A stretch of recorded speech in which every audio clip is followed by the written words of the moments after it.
cost of the first infectious computer virus was estimated to be as high as $10 million. $10 million. $10 million.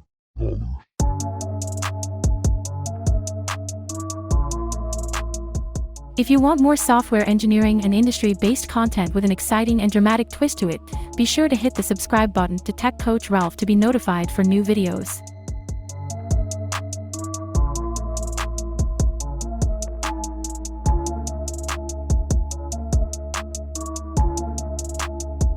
On this episode of The Bug Bite, we are going to be reviewing the Morris worm. So, this is the Morris worm that happened in 1988. So let's read together. Not all costly software errors are warned by big companies or government organizations. In fact, one of the most costly software bugs ever was caused by a single student. A Cornell University student created a worm as part of an experiment, which ended up spreading like wildfire and crashing tens of thousands of computers due to a coding error. The computers were all connected through a very early version of the internet, making the Morris worm essentially the first infectious computer virus.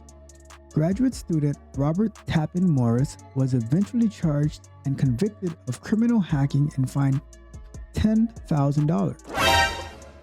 Although the cost of the mess he created was estimated to be as high as $10 million. Like he got off pretty easy. However, history has forgiven Morris though, with the incident now widely credited for exposing a vulnerability and improving digital security.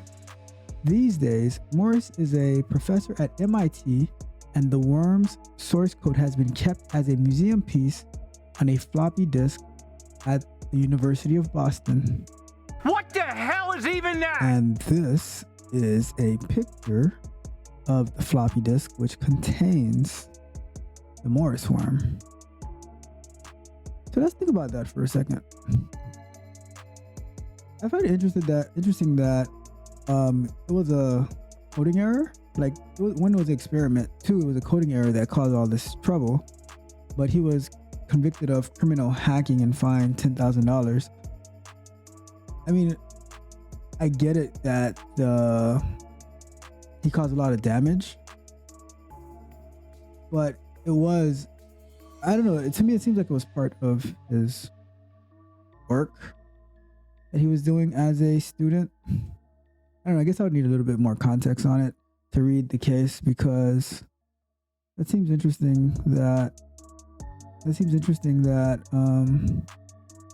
a coding error as part of a school experiment warranted him to get charged and convicted of criminal hacking and fined $10,000. I didn't even know that back in 1988 that criminal hacking was even a thing. I wonder what the statutes were for that. You know what? Let's give it a quick look. Actually, let's click on this link. It takes you to the FBI, the Morris worm. 30 years since the first major attack on the internet.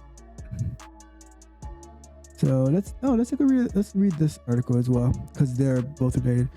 At around 8:30 p.m. on November 2nd, 1988, a maliciously clever program was unleashed on the internet from a computer at Massachusetts Institute of Technology, MIT. The cyberworm was soon propagating at remarkable speed and grinding computers to a halt. "We are currently under attack," wrote a concerned student at the University of California, Berkeley, in an email later that night. Within 24 hours, an estimated 6,000 of the approximately 60,000 computers that were then connected to the internet had been hit. Computer worms, unlike viruses, do not need a software host but can exist and propagate on their own. Berkeley was far from the only victim. The rogue program had infected systems at a number of prestigious colleges and public and private research centers that made up the early National Electronic Network. This was a year before the invention of the World Wide Web, Among the many casualties were Harvard, Princeton, Stanford, Johns Hopkins, NASA, and the Lawrence Livermore National Laboratory.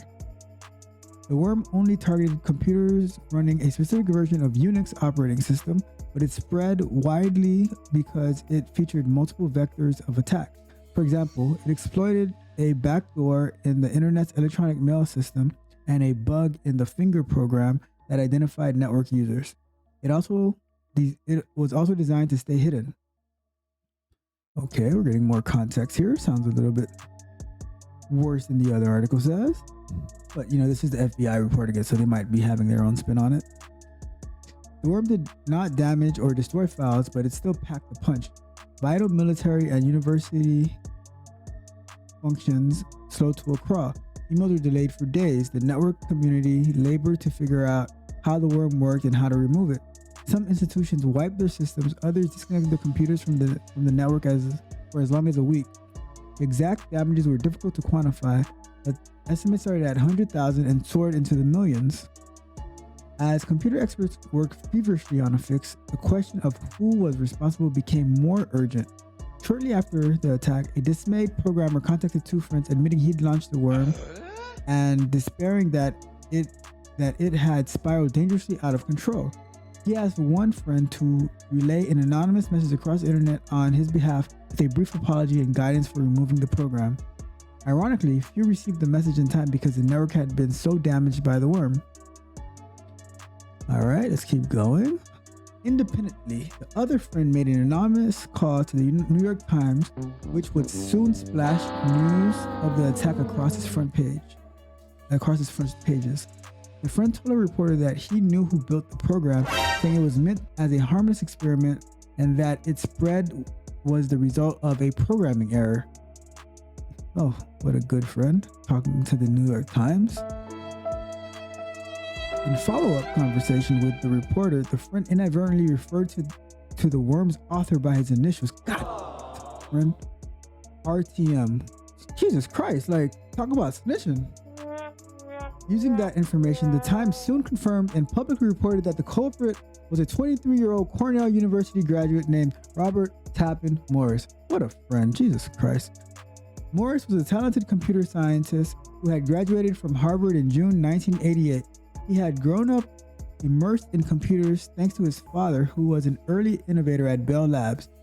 At Harvard, Morris was known for his technological prowess, especially in Unix. He was also known as a prankster. After being accepted into Cornell that August, he began developing a program that could spread slowly and secretly across the internet.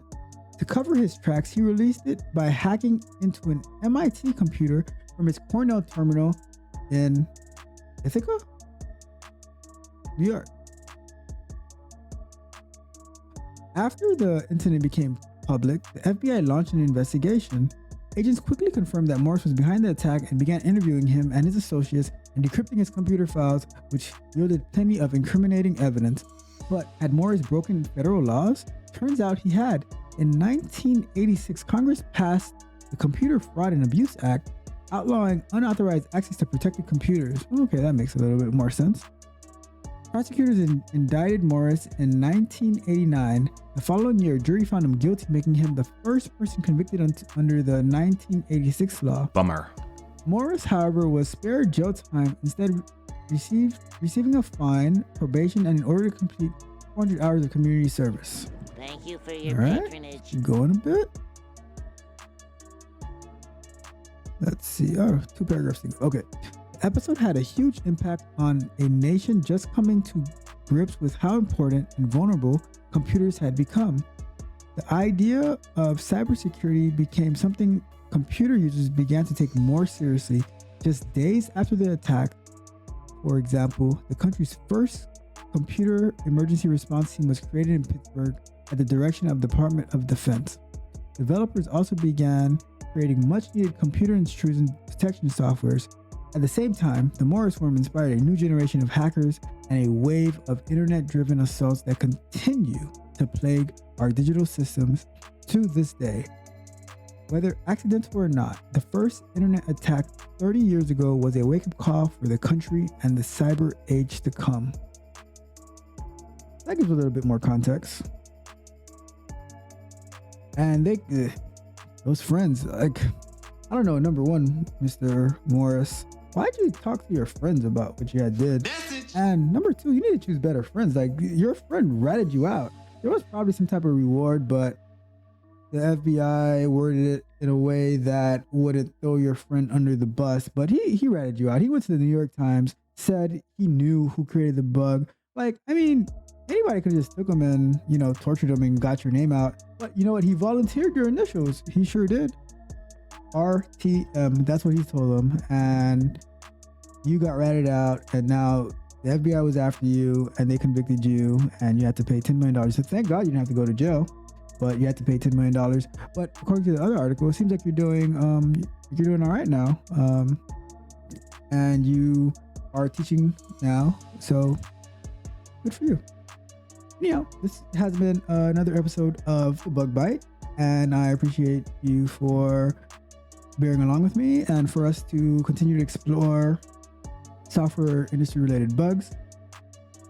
If you found this video useful and informative, please hit a like for the algorithm, share this content out, and subscribe to the channel so we can continue to make more content like this. Until next time, friends.